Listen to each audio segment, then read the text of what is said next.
Welcome. My name is Tobi Akinnubi from the stables of the Yorùbá Times Media Organization. We have the news highlights for this week.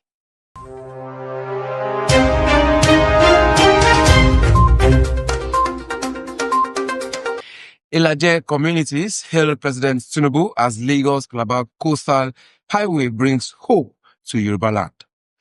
Iwaya Traditional Council joins Lagos State in stand against gender-based violence. 10 dead, 25 injured in Lagos high-rise fire. The federal government approves Chinese language for senior secondary curriculum. Netanyahu declares Jerusalem undivided and forever Jewish. Yoruba daughter Tobi wins silver in women's 100-meter hurdles. Champions League round-off. Haaland hits milestone. Rashford inspires Barcelona. Bayern and Arsenal secure wins. Now we have the news in details. The 3-kilometer stretch of the Lagos-Calabar Coastal Highway passing through the Ilaje local government area of Ondo State has been confirmed as entirely within Yorùbá land, sparking jubilation among residents. The section, which begins at Irokun, runs through Agerige and ends at Oke-Ipare, is part of the federal highway linking Lagos to Edo, Delta, Rivers, and Cross River States. Local leaders have described the project as a historic intervention for Yoruba coastal communities. Residents expressed gratitude to President Bola Ahmed Tinubu for prioritizing the highway, noting its potential to boost trade, transport, and socio-economic activities. The road is expected to ease movement of seafood, timber, and petroleum products, while improving connectivity between Lagos and southwest coastal towns. Authorities, however, have stressed the need for proper maintenance to prevent erosion and congestion. Federal and state officials say the project is part of a wider plan to modernize infrastructure, empower Yoruba communities, and create jobs along the corridor. For the people of Ilaje and neighboring towns, the highway is more than a road. It symbolizes recognition, development, and renewed hope under Tinubu's leadership. The Iwaya Traditional Council has pledged support for the Lagos State government campaign against sexual and gender-based violence, LGBV. At the community engagement organized with the Domestic and Sexual Violence Agency, DSVA, the appellant of Iwaya Kingdom stressed that Yoruba culture upholds dignity, respect, and protection of the vulnerable. He declared that forcing oneself on a woman is forbidden by tradition and violates both custom and human values. The appellant also emphasized the need to safeguard children, warning that neglect and exploitation undermine the future of the society. He insisted that children belong in school, not on the streets, and called for accountability at all levels to ensure protection against abuse. The DSVA says more than 10,000 cases of sex and gender-based violence have been reported in Lagos in the last 3 years. By working with traditional rulers, faith leaders, and community influencers, authorities believe awareness and cultural enforcement can help curb the rising trend. Observers say the appellant stance sends a strong signal that culture must not justify harmful practices, but should serve as a tool for justice and protection. At least 10 people have died and 25 others were injured after a fire broke out in the 7-story Afriland Towers in Lagos, Nigeria's commercial hub. The building, which houses several companies, became engulfed in smoke, forcing some occupants to leave from upper floors in desperate attempts to escape. Survivors suffered burns, fractures, and respiratory complications. According to the Lagos State Emergency Management Agency, LASEMA, the fire started in the basement where electrical equipment was installed. Preliminary investigations indicate that poor maintenance and inadequate ventilation in the inverter battery area led to the overheating and combustion. Emergency officials said the blaze was eventually contained after several hours, but heavy smoke had already spread throughout the building, complicating evacuation and rescue. Authorities confirmed that investigations are currently ongoing. The federal government has approved Mandarin as part of the senior secondary school curriculum, with implementation set to begin in the 2025-2026 academic session. This announcement was made by Dr. Dalami Ayu, Secretary of Education for the Federal Capital Territory, FCT, during the inauguration of the 14th Chinese Corner at Government Secondary School, Tudunwada, Abuja. Akinnubi explained that the decision followed a curriculum review aimed at broadening learning opportunities and strengthening cultural exchange. He described Mandarin as the global language of commerce, education, and tourism, stressing that the initiative would give Nigerian students a competitive edge. The program is being supported by the China Civil Engineering Construction Corporation, CCECC, which has sponsored Chinese scholars in schools across the FCT. The Nigerian Educational Research and Development Council confirmed that the revised curriculum takes effect from the next academic session, with other international languages such as French and Arabic remaining optional.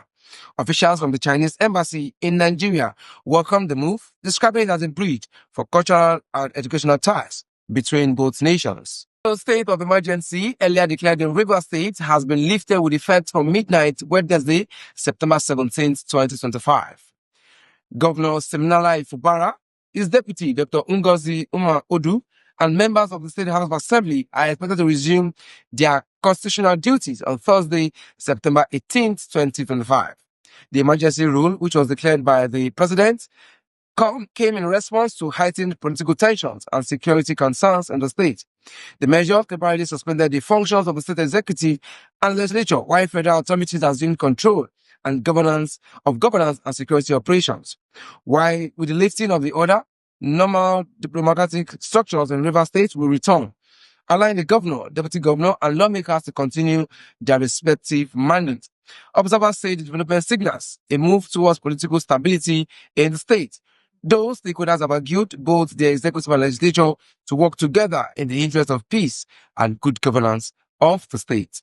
From the foreign scene this week on the news around the world, Israeli Prime Minister Benjamin Netanyahu has declared that Jerusalem will remain Israel's undivided and forever Jewish capital, reaffirming his government's position during an address at the City of David event. The Prime Minister invoked the historic Jewish phrase, "next year in Jerusalem," a refrain that has symbolized Jewish longing for the city across centuries of exile and diaspora. His remarks drew loud applause from attendees and have been hailed as one of his most symbolic statements on Israel's capital. Netanyahu emphasized the permanence of Israel's claim over the city, declaring, "This is our city. It is forever our city. It will never be divided again." The speech underscores Israel's long-standing stance that Jerusalem is central to Jewish history, faith, and identity, a city regarded as the heart of the nation.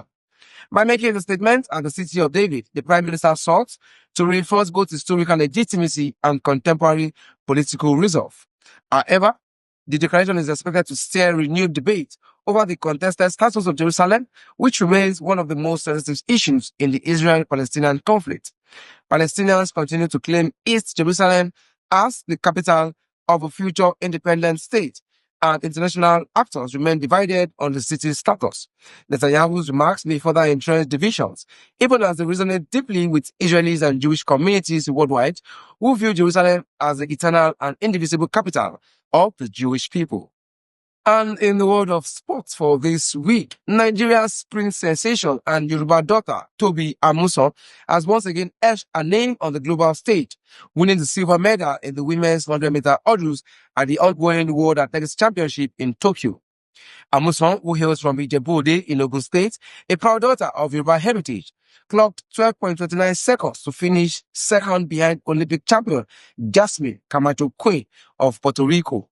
The American Alicia Johnson secured the bronze medal. A silver medal continues Nigeria's presence in the global spotlight and reaffirms the athletic prestige of the Yorùbá people, who have historically produced some of the nation's most celebrated sports icons. Amuson, the world record holder and 2022 world champion, remains a symbol of resilience and excellence, representing not just Nigeria but also the cultural pride of our Yorùbá roots on the world stage. And also in the world of sport, the UEFA Champions League group stage sat up another round of exciting fixtures, with big names delivering standout performances. At St. James Park, Marcus Rashford was the difference maker as Barcelona beat Newcastle United 2-1. The England forward scored twice in the second half before Anthony Gordon netted a late consolation for the host.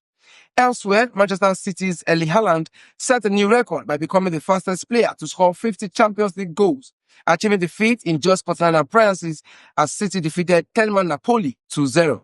In Germany, Bayern Munich overcame Chelsea 3-1 as a result that handed goalkeeper Manuel Neuer his 100th Champions League victory, putting him in an executive club. Arsenal also impressed with Gabriel Martinelli and Lisandro Trossard scoring to seal a 2-0 away win over Atletico Bilbao.